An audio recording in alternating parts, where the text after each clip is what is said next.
Breaking बातमी आपण नाशिकच्या येवल्यातून पाहत आहोत. टवाळखोरांनी पहाटेच्या सुमारास फरसाणचे दुकान पेटून दिल्याची धक्कादायक घटना CCTVमध्ये कैद झाली आहे.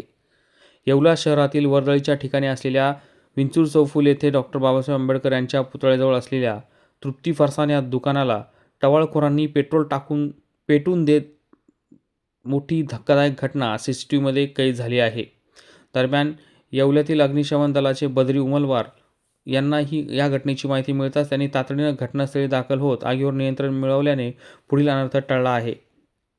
या CCTVमध्ये दिसणाऱ्या टवाळखोरांचा शोध घेऊन पोलिसांनी कारवाई करावी अशी मागणी होत आहे. DS4 Marathi bureau report Yeola.